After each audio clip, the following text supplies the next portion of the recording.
Hello, my friends, welcome. Welcome to Lent season as we move along in our first week now of Lent. This is your pastor, Yeti. I hope you enjoy to listen, reading the gospel to you and give you some in-depth.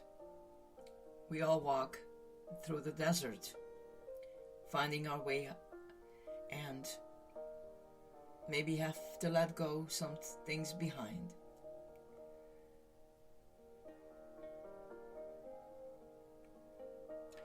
Psalm 25, verse 1 to 10, we focus on. To you, O Lord, I lift up my soul. O my God, in you I trust. Do not let me be put to shame. Do not let my enemies exult over me. Do not let those who wait for you be put to shame. Let them be ashamed who are want only treasurers. Make me to know your ways, O Lord. Teach me your paths, and lead me in your truth, and teach me, for you are the God of my salvation.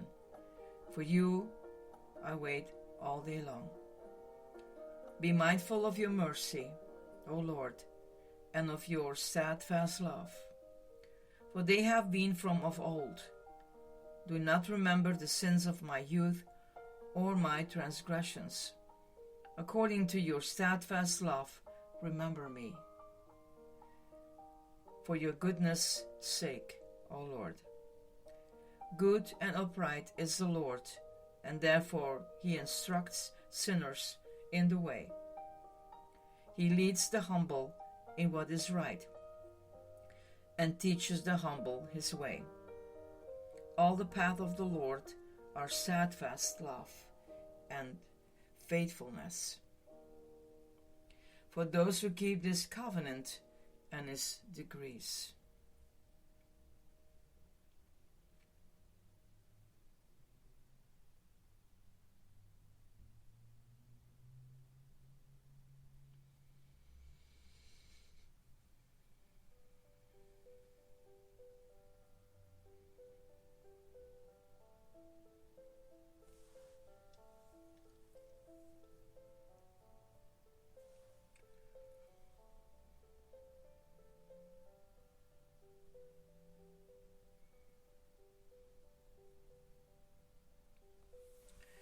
I think everyone know Livingstone, David Livingstone, the explorer, 1813 to 73.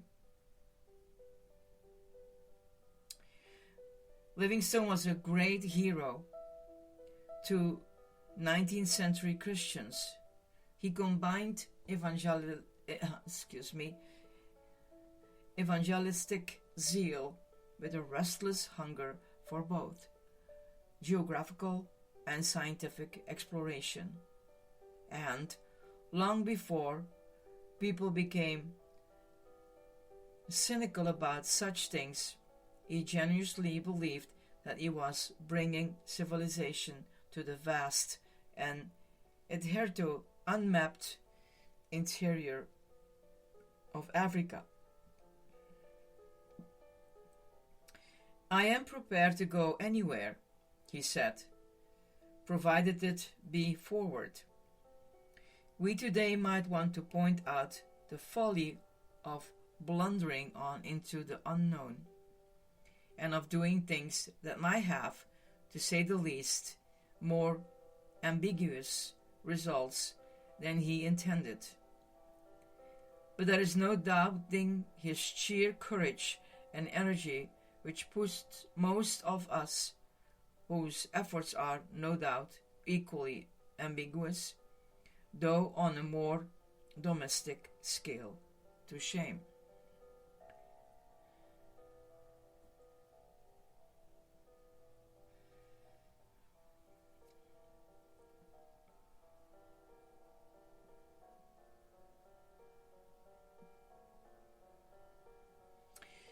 The psalm you just heard is a prayer of someone who has heard God's call to set off and go somewhere, but is, as yet, quite uncertain where that somewhere is. This, to be sure, has been a common experience of God's people down the ages. There are several times in the book of Acts that great tale of early missionary expansion, when Paul and his companions are not sure where to go next and have to wait in puzzlement for further instructions. So the prayer at the heart of the psalm is in verse 4 and 5. Make me to know your ways, O Lord. Teach me your path. Lead me in your truth and teach me.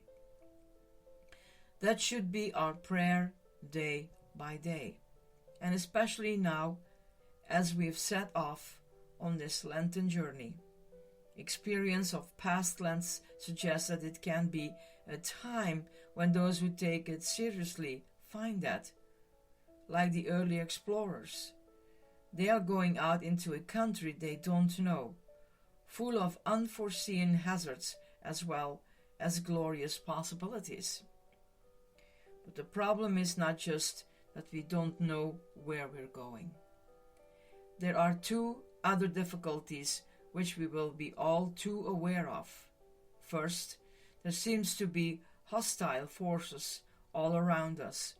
The first Sunday of Lent, when traditionally we reflect on Jesus' temptations, is often a day for reflection on our temptations as well.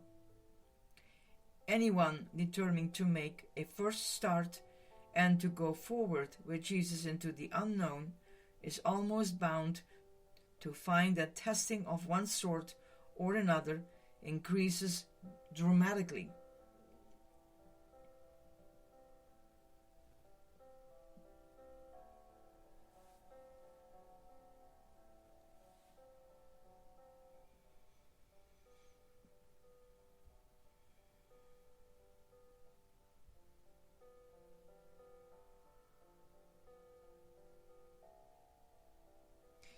But as well as hostile forces and perhaps hostile people, there are forces within which can be just a threatening. Here we find 4, the sense of shame that will come if we blunder off in the wrong directions, verse 2 and 3.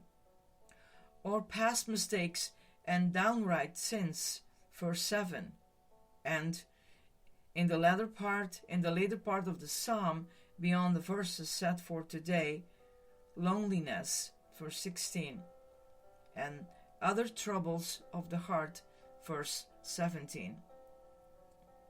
They are all familiar, especially to those who set off on the Lenten path of following the Lord without knowing where He is leading. But as so often in the Psalms, the answer is found in the character of God Himself. The God we know and see in Jesus. He is trustworthy. Verse 2. His way are truth, and He provides salvation, rescue. Verse 5. Above all, He is merciful and constant in His love.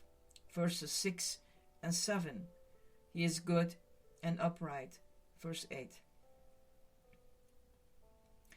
There are times when we need to pick up these attributes of God, almost like picking up a set of large bricks or stones and place them like stepping stones, one after the other.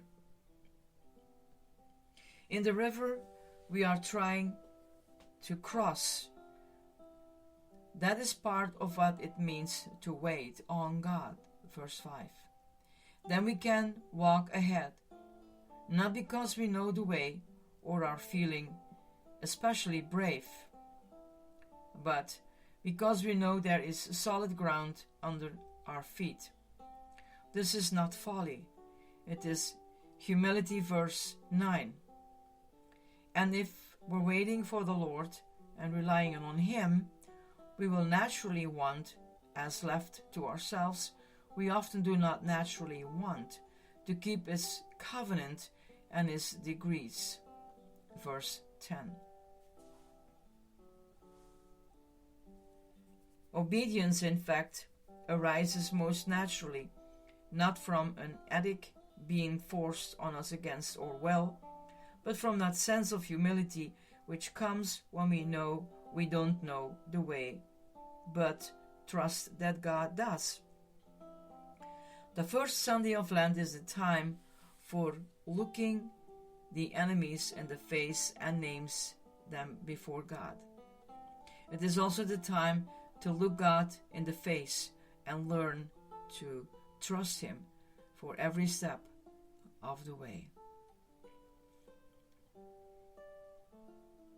Our prayer for today is, lead me, O Lord, in your path, and teach me, for you are the God of my salvation.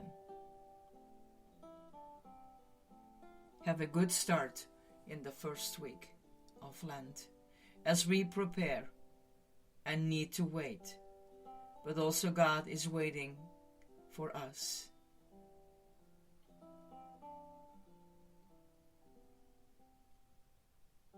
Amen. God's blessings, and bye-bye. This is your Pastor Yeti.